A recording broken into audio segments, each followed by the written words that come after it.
Bismillahirrahmanirrahim. Alhamdulillahilladzi amarana bittaqwa wal istiqamah wa wa'ada liman ittaqa wastaqama bil jannah. Asyhadu an la ilaha illallah wahdahu la syarika lah wa asyhadu anna sayyidana Muhammadan abduhu wa rasuluhu wa la nabiyya ba'dah. Allahumma salli wa sallim wa barik ala sayyidina maulana Muhammadin sahibis syafa'ah wa ala alihi wa ashabihi wa dhurriyyatihi wa adwa'ihi ila yaumil qiyamah, amma ba'du. Yang kita hormati dan kita cintai para habaib dan para alim ulama, para muhibbin, hadirin hadirat rahimakumullah. Puji dan syukur senantiasa kita haturkan kehadiran Allah Subhanahu wa ta'ala atas limpahan nikmat karunia yang selalu dicurahkan kepada kita. Salawat dan salam kita haturkan juga kepada junjungan kita Nabi besar Muhammad sallallahu alaihi wasallam dan kepada seluruh keluarga, para sahabat, zurriyat dan pengikut beliau sampai hari kiamat nanti.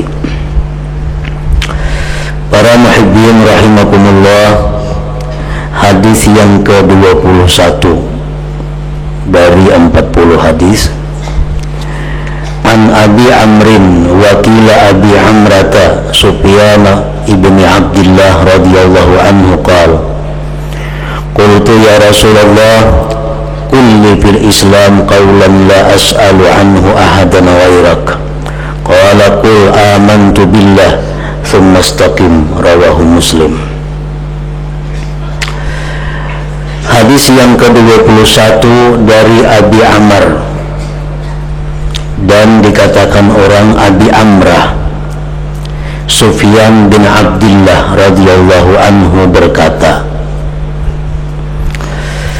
aku berkata kepada Rasulullah sallallahu alaihi wasallam, wahai Rasulullah, katakan bagiku, ajarkan kepadaku pada agama Islam akan satu perkataan, satu ajaran yang tidak aku bertanya daripadanya seseorang selain engkau. Nah, ini Sufyan bin Abdullah minta kepada Rasulullah sallallahu alaihi wasallam amalan yang cukup, yang dengan amalan itu dia tidak meminta kepada seseorang jua pun sesudah Rasulullah sallallahu alaihi wasallam. Maka Rasulullah menjawab, ujar Nabi kita, qul katakan amantu billah tsumma istaqim. Maksudnya adalah berimanlah engkau dengan Allah kemudian istiqamah. Nah, jadi di sini Rasulullah sallallahu alaihi wasallam memberikan kepada Sufyan bin Abdullah ini akan satu amaliyah, satu amalan, yaitu beriman dengan Allah kemudian istiqamah. Nah, para muhibbin rahimakumullah, beriman dengan Allah itu sudah kita ketahui apa yang dimaksud dengan beriman itu. Kemudian istiqamah, berpuluh-puluh macam pendapat para ulama yang menerangkan tentang pengertian istiqamah itu. Di antaranya ada pendapat yang mengatakan istiqamah itu artinya adalah dawamut ta'ah ilal maut, kekal taat sampai mati. Itu artinya istiqamah. bi ayyan tafila awamir Allah wa yajtaniba nawahiyah zahiran wa batina qawlan wa fi'la i'tiqadan wa maqama. Dengan bahwa menjunjung segala perintah Allah, menjauhi larangan-larangan Allah, zahir dan batin, perkataan dan perbuatan, i'tikad dan maqam, ilal maut, sampai mati. Itu disebut istiqamah ngarannya. Kita sembahyang tiap hari 5 waktu, tiap hari kita sembahyang sampai kita mati. Nah, itu ngarannya kita istiqamah di dalam sembahyang.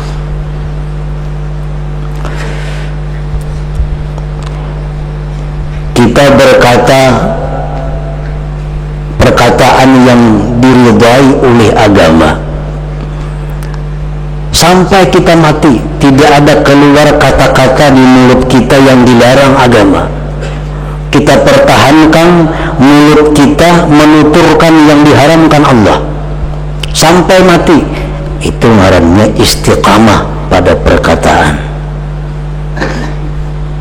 Kita jaga perbuatan kita daripada yang diharamkan Allah. Selalu kita melaksanakan apa yang diperintah Allah sampai mati. Itu ngarannya istiqamah dalam perbuatan.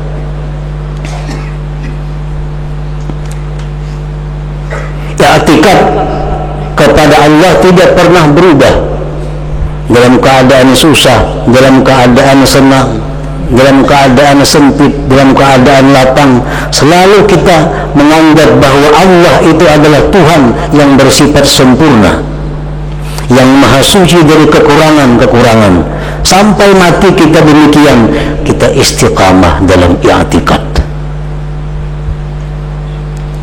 Kita berlaku sabar dalam keadaan apapun. Kita selalu sabar menghadapi segala macam yang tidak kita inginkan. Kita selalu bersyukur kepada Allah setiap kali kita menerima nikmat Allah sampai mati. Itu ngarannya istiqamah dalam maqam. Nah, jadi Rasulullah memberikan ajaran, memberikan amalan kepada Sufyan bin Abdullah ini, amalan yang sangat lengkap, yaitu pertama beriman kepada Allah, kemudian istiqamah. Umpamanya kita setiap malam membaca surat Yasin, tiap malam dimanapun kita berada. Bila malam kita baca surah Yasin, malam baca surah sampai kita mati. Ini artinya istiqamah dalam membaca surat Yasin. Kita sembahyang duha, tiap hari sembahyang duha, kada pernah meleset. Apapun pekerjaan kita, bagaimanapun sibuknya kita, bila sampai waktu kita sembahyang duha, ini istiqamah dalam sembahyang duha. Setiap hari kita menuntut ilmu, setiap hari kita ke pengajian, apapun kesibukan kita, tetap kita laksanakan pengajian. Itu ngarannya istiqamah dalam talabatul ilmi, dalam talabul ilmi, menuntut ilmu. Nah, istiqamah merupakan sifat atau perilaku yang sangat terpuji. Allah Subhanahu wa ta'ala berfirman di dalam surat Fussilat ayat 30, innal ladzina qalu rabbuna Allah thumma istaqamu tatanazzalu alaihimul malaikah an la takhafu wa la tahzanu wa abshiru bil jannati allati kuntum tu'adun. Yang artinya sesungguhnya orang-orang yang beriman dengan Allah, kemudian mereka istiqamah mempertahankan perilaku baik sampai mati. Istiqamah. Begitu mereka mendekati kematian, malaikat akan turun mendatangi dia, dan malaikat itu berkata, janganlah kamu takut, janganlah kamu sedih, gembiralah kamu dengan surga yang dijanjikan kepada kamu. Artinya kalau orang itu berperilaku istiqamah, maka dia dijamin oleh Allah untuk masuk ke dalam surga itu. Nah, para muhibbin rahimakumullah, istiqamah adalah pekerjaan yang sangat sulit. Kalau kita sembahyang duha nyaman, mudah, tapi untuk melakukannya setiap hari dalam segala keadaan sehingga kita bisa istiqamah, nah itu kita akan menemui kesulitan-kesulitan. Sembahyang tahajud itu mudah kalau kita lakukan sewaktu-waktu apabila kita hendak. Tapi kalau kita ingin istiqamah setiap malam kita mesti sembahyang tahajud, itu akan menemui kesulitan-kesulitan. Sembahyang berjamaah itu mudah, tapi kalau kita rutin ingin selalu sembahyang berjamaah akan sulit. Nah, bersikap sabar, bersikap syukur itu mudah kalau sewaktu-waktu. Tapi kalau selalu sabar, selalu syukur, nah ini istiqamah, ini yang sulit. Nah, oleh karena itulah Allah Subhanahu wa ta'ala menjanjikan surga kepada orang-orang yang berperilaku istiqamah itu. Para tokoh, para ulama besar seperti Hasan al-Basri, beliau selalu minta kepada Allah, Allahumma anta rabbuna farzuqnal istiqamah. Ya Allah, Engkau Tuhan kami, farzuqnal istiqamah, berilah kami istiqamah, lurus artinya dalam kebaikan. Para muhibbin rahimakumullah, apa sebab yang membuat kita ini sulit untuk istiqamah? Apa sebabnya kita beribadah, beramal kebaikan itu kada bisa terus-menerus, terputus-putus, bahkan kadang-kadang berhenti? Ada orang dahulu beramal, berzikir 2-3 ribu tiap malam, tapi kada rutin, kadang-kadang kawa, kadang-kadang kada, kepentingannya kena berampih, kada lagi. Ada orang dahulunya rajin menuntut ilmu, akhirnya balang kambingan, akhirnya kada lagi menuntut ilmu. Nah, kenapa sebabnya terhalang dari istiqamah? Para ulama ahli suluk menjelaskan ada 4 perkara yang membuat manusia itu terhalang daripada istiqamah. Yang pertama, ad-dunya, dunia.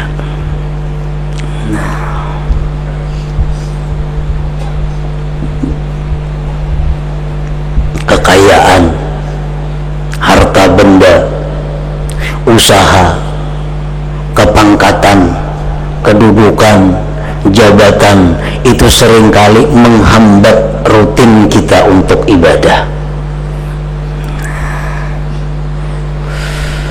Rasulullah sallallahu alaihi wasallam bersabda, "Man ahabba dunya adarra bi akhiratih." Ila akhir hadis. Siapa-siapa yang mencintai dunia itu pasti mengganggu akhiratnya.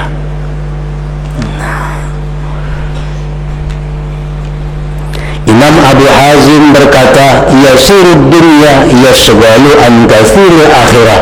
Sedikit pekerjaan dunia itu mengganggu daripada kebanyakan amal akhirat. Nah, makin banyak kita berisi usaha, makin sulit kita untuk istiqamah.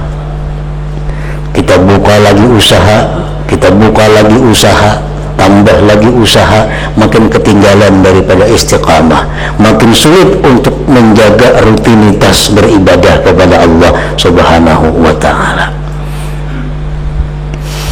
Nah, jadi artinya kalau kita ingin istiqamah, kita mesti mengurangi kegiatan kegiatan-kegiatan yang sifatnya duniawi. Karena itu mengganggu akan lurusnya ketakwaan ibadah kita kepada Allah Subhanahu wa ta'ala. Yang kedua, al-khalqu, makhluk, manusia. Manusia ini seringkali membuat kita terhalang untuk bisa rutin beribadah. Sebagian ulama berkata, aqlil minal ma'arif fa innahu aslam lidinik wa qalbik. Kurangi kenalan-kenalan, kurangi patuhan-patuhan, lebih selamat agama engkau dan hati engkau. Makin banyak kita punya kenalan, makin banyak punya papatuhan, makin sulit kita untuk bisa istiqamah. Saya kong datang beilang, saya kong datang beilang, saya kong datang beilang, mau kita meilangi inya kada nyaman kada beilang. Akhirnya mengusnya kita rutin sembahyang berjamaah, luput waktunya. Mengusnya kita sembahyang duha, kada ke sembahyang duha, karena kebanyakan mengurusi manusia, mengurusi makhluk.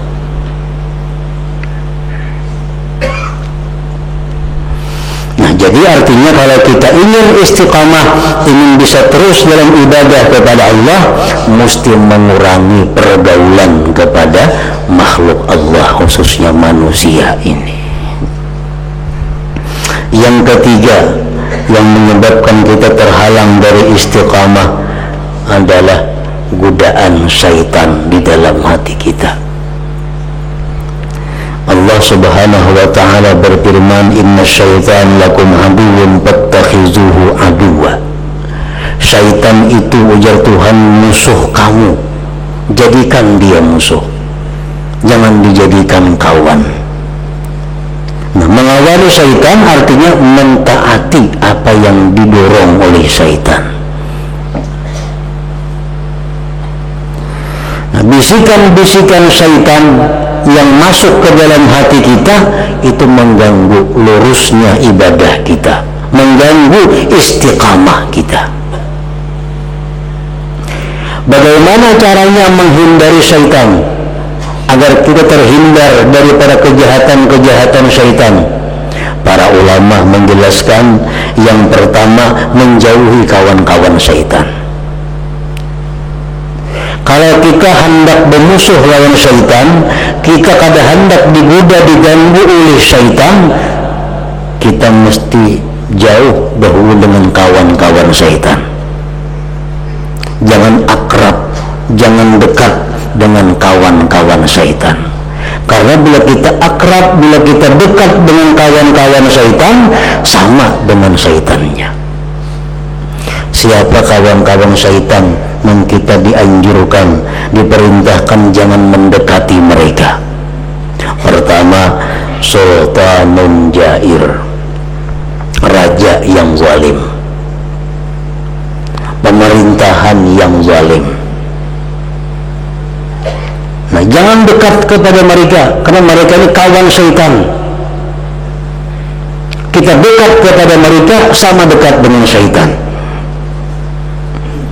Pemerintahan yang zalim, baik pemerintahan itu bubuhan eksekutif atau legislatif atau apa-apa ngarannya, bila mereka itu zalim, jangan dekat dengan mereka. Jangan dimasukkan dalam hati kita nama-nama mereka. Karena mereka ada ikhwan syaitan. Syaitan akan masuk menggoda kita melalui mereka. Yang kedua, kawan syaitan adalah ghaniyun mutakabbir, orang kaya yang sombong, orang kaya yang angkuh, orang kaya yang tidak tunduk dengan perintah agama. Itu kada perlu didekati. Itu kawan syaitan. Yang ketiga, tajirun khain, pengusaha yang culas, pengusaha yang khianat, pengusaha yang tidak mengenal hukum Allah. Nah, kada tahu riba, kada tahu apa. Nah, ini kawan syaitan. Yang keempat, syaribul khamar, orang yang peminum arak, peminum obat, sabu-sabu, jangan dekat dengan mereka. Itu adalah antiknya syaitan, kawannya syaitan. Yang kelima, al-qattat, orang yang anjur atar, kawan syaitan. Yang keenam, sahibuz zina, orang yang suka berzina. Yang ketujuh, akilu malil yatim, orang yang memakan harta yatim. Yang kedelapan, al-mutahawin bis-shalah, orang yang merimihkan sembahyang. Mana sembahyang banu kada, sembahyang di luar waktu, ini kada ada persoalan bagi dirinya. Nah, ini mutahawin bis-shalah, kada kau dikawani ini. Yang kesembilan, mani'uz zakat, orang yang tidak berzakat. Yang ke-10, alladzi yutilul amal, orang yang merasa hidupnya lama lagi di dalam dunia ini. Nah, 10 itu kawan-kawan syaitan yang mesti kita jauh daripadanya kalau kita hendak selamat daripada syaitan. Nah, yang kedua, cara menghindar dari syaitan itu adalah zikrullah. Bila mana hati kita berzikir, hati kita menyebut Allah, syaitan akan mundur. Setiap kali hati kita menyebut Allah, hati bukan mulut, hati menyebut Allah, syaitan akan mundur. Memperbanyak zikrullah berarti memperjauh diri daripada syaitan.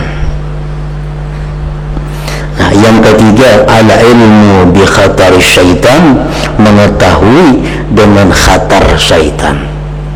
Dalam hati ini ada geritik syaitan, ada geritik nafsu, ada geritik dari malaikat, ada geritik dari Allah Subhanahu wa ta'ala.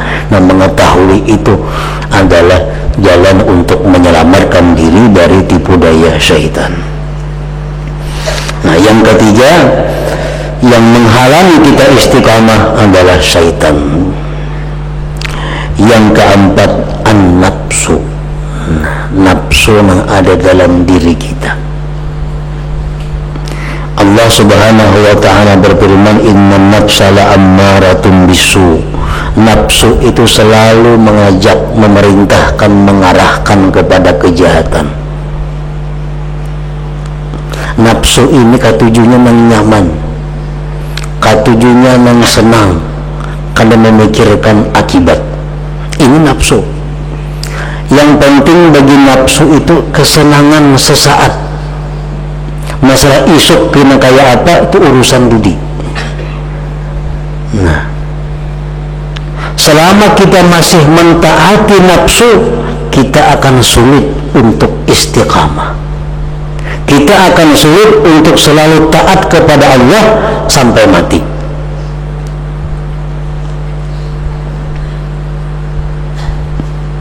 Nah, oleh karena itu para ulama mengajarkan kepada kita bahwa salah satu cara untuk menekan nafsu ini adalah hamlu asqalil ibadah alaiha, menanggungkan beban-beban ibadah atas nafsu itu.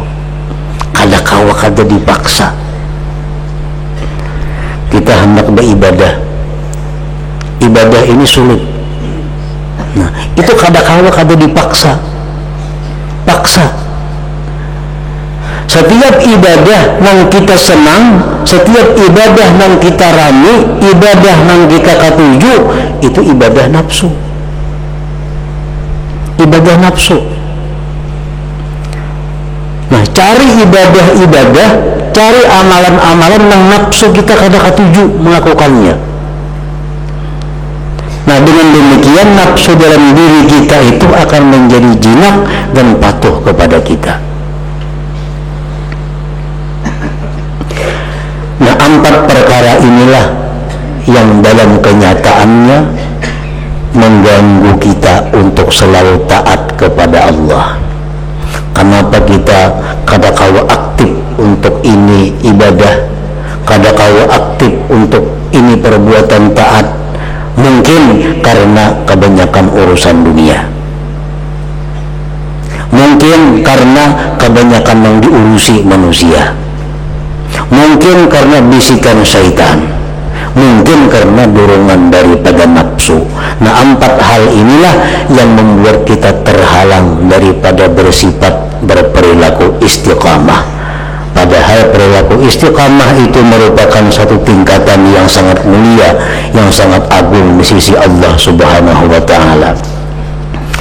Nah, para muhibbin rahimakumullah, oleh karena itu para ulama seperti Imam Hasan Basri tadi, mereka itu memasukkan istiqamah dalam permohonan kepada Allah Subhanahu wa Ta'ala.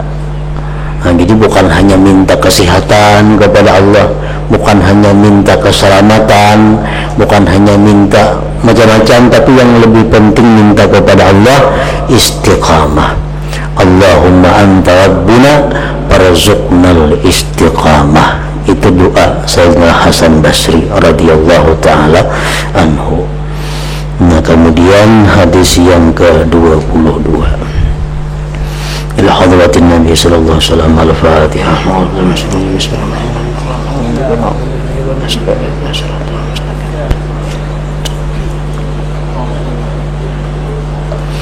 Asyhadu an la ilaha illallah wahdahu la syarika lahu wa asyhadu anna sayyidana Muhammadan abduhu wa rasuluh.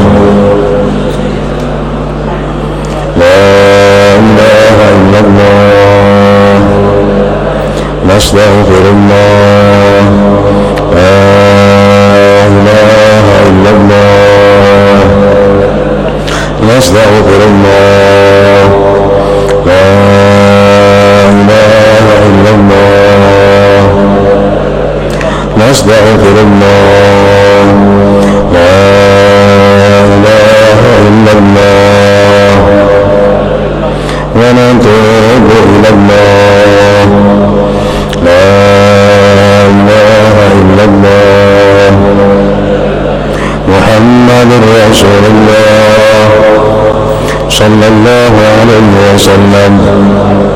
Wa ya ayyuhar rajul minhu syafa'atan sallu alaihi wa sallimu taslima. Allahumma salli wa sallim wa barik alaihi wa